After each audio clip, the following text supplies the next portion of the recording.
babies on the beat, yeah. Put that shit on. Put that shit on. Put that shit on.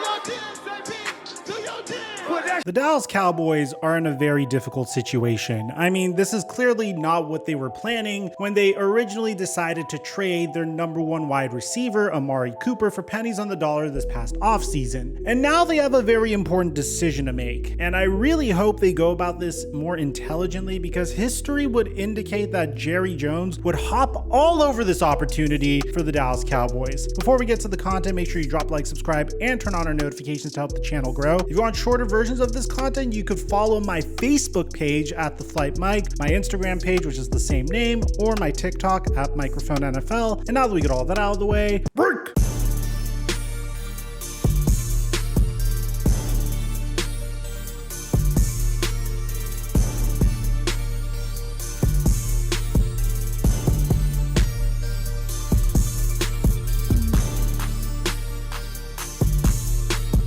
Mic check 1 2 1 2. What's going on, everybody? Guys, this was definitely not the Dallas Cowboys plan when they decided to trade Amari Cooper this past offseason, in a move that was just very frustrating for all Dallas Cowboys fans, because this was done right before the market was set for wide receivers. So the Cowboys only got a 6th round pick for Amari Cooper during a time where wide receivers were getting traded for significantly more, but also the Cowboys' hands were tied in this situation because, well, they paid Ezekiel Elliott an exorbitant amount of money. They had money tied up to their offensive line and Dak Prescott. So they pretty much had to trade Amari Cooper in order to get underneath the salary cap. And when you already have Michael Gallup and CeeDee Lamb on your roster, who, by the way, is already looking like a bona fide star, it makes a lot of sense to move on from Amari Cooper. And ultimately, the Dallas Cowboys contingency plan over the offseason, it isn't as exciting, I would admit, as what the alternative could have been, but at the same time, it makes a lot of sense. You double down on Michael Gallup, you extend him, you go all in on CeeDee Lamb, who's on a rookie scale contract still, and you take a flyer on Jalen Tolbert, who's a 3rd round pick. Then you also go out and sign James Washington, criminally underrated wide receiver who has a knack for going up and catching 50-50 balls throughout his career. But unfortunately, what would end up happening to the Dallas Cowboys is, one, Michael Gallup might not be ready even during week 1 for this upcoming NFL season. And then on top of that, you had James Washington breaking his foot during training camp. So now the Cowboys are essentially down to CeeDee Lamb, Jalen Tolbert, Noah Brown, Simi Fehoko, Dennis Houston, and Kevontae Turpin. Now look, man, I cannot overstate how good CeeDee Lamb has looked throughout this offseason. I mean, he's built up some muscle. Him and Dak Prescott have been connecting a little bit more. Hell, even Dak Prescott looks to be in a significantly better shape. Ezekiel Elliott has been taking his training very seriously, and once again, he seems to be in shape for this upcoming season. But this is despite the point. The Dallas Cowboys have a very crucial decision to make here in regards to how they want to approach their wide receiver room. And one of the options that are presenting itself is a nightmare scenario for me and a nightmare scenario for Cowboys fans. Now look, I'm saying nightmare scenario in terms of being able to successfully win games this season, not necessarily in terms of entertainment value. So for those of you guys that don't know what I'm referring to, a few days ago, we broke our Antonio Brown streak. I mean, it's been 3 months since we last made a video on Antonio Brown up until our previous video. And in that video, Antonio Brown pretty much reposted a meme and literally tagged a meme page called The Sports Memery, saying that his biggest regret in his career doesn't involve calling his GM a cracker or showing up to a Raiders camp late in a hot air balloon with frozen feet or throwing rocks at that UPS driver. And it definitely doesn't involve taking my shirt off and doing a victory lap around the Jets stadium mid-game while throwing up the deuces. My biggest regret is that I'll never get to see me, Antonio Brown, play a game live. Sure, I can watch the game afterwards, but I can't imagine what it was like for you all to see something like that, like watching the Beatles or Jesus perform at the Red Rocks. So the reason why I'm bringing this up is because, well, Antonio Brown didn't finish there. Earlier today, Antonio Brown made one of the best business business decisions that he could have potentially made, knowing that the Dallas Cowboys are notorious for giving diva wide receivers a second chance, or just signing anyone that would be good for the Dallas Cowboys brand or bring attention for the Dallas Cowboys brand. Antonio Brown posted this video.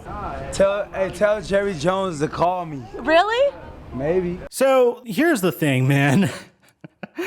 I'm so conflicted as a Dallas Cowboys fan as a result of this, because I love AB. Like, I think he is so freaking entertaining, and he understands social media so well. He understands marketing so well, and he's immensely talented at the wide receiver position. Unfortunately, his antics have been getting in the way of him he already has a Hall of Fame career, but an even better career. I mean, imagine Antonio Brown if Antonio Brown didn't hold Antonio Brown back. So in this instance, a part of me would love to see Antonio Brown on the Dallas Cowboys with a star on his helmet, making great plays next to CeeDee Lamb. Maybe he's good for CeeDee Lamb's development a little bit, but at the same time, I know that it's only a matter of time before he does something else to go absolutely viral for the wrong reasons. And to be honest, I think in terms of like chemistry in a locker room, I'm not necessarily sure how that would work, because Antonio Brown is one of the more polarizing individuals in the NFL. It seems like other players absolutely love him and respect him, and as they should. He's one of the greatest wide receivers, if not the greatest wide receiver of our generation. And it seems like he's been doing it recently without even having football being his main focal point, which is even more impressive if you think about it. At the same time, I don't think the acquisition is necessary, nor do I think it's worth the risk. I mean, you have CeeDee Lamb at wide receiver 1. You're giving Jalen Tolbert an opportunity to automatically slide into wide receiver 2 while you're waiting for Michael Gallup to return, which could be great for Tolbert's development and potential chemistry with Dak Prescott, which is going to be valuable once Michael Gallup comes back. And then by week 1 or week 2, you should see James Washington return to the fold. Now, yeah, it might be a little bit of a slow start for James Washington and Dak Prescott because he's missed time since training camp all the way till the start of the NFL season, but I don't think we're in a situation where the Dallas Cowboys should automatically resort to free agency in order to solve their problem. If the Cowboys do pursue this path, it won't be for football reasons. And the Cowboys have done stuff like this in the past. They have pursued troubled players relentlessly over the past decade. I mean, most recently they gave Aldon Smith a chance. Prior to that, they gave Greg Hardy a chance. Prior to that, I don't want to group Terrell Owens with Greg Hardy and Aldon Smith, but Terrell Owens had a bit of a reputation of being a diva before he got to Dallas, and they gave him a chance as well. So if the Cowboys do bring in Antonio Brown, it will be just because they want the personality Antonio Brown wearing the Dallas Cowboys brand, which would generate a lot of attention for the Cowboys, which is a move that Jerry Jones has made repeatedly throughout his career as the owner of the Cowboys. Do I think it's going to result in better football being played? Do I think it's going to work out for them? No, I think it's probably going to be a disaster if they do sign him. But at the very minimum, it's going to be very entertaining. So let me know in the comment section down below what you guys think about all this, man. I don't know if I'd be excited or nervous if the Cowboys signed AB, but aside from that, I'm your boy Mike, and I'm dropping our mic until our next upload.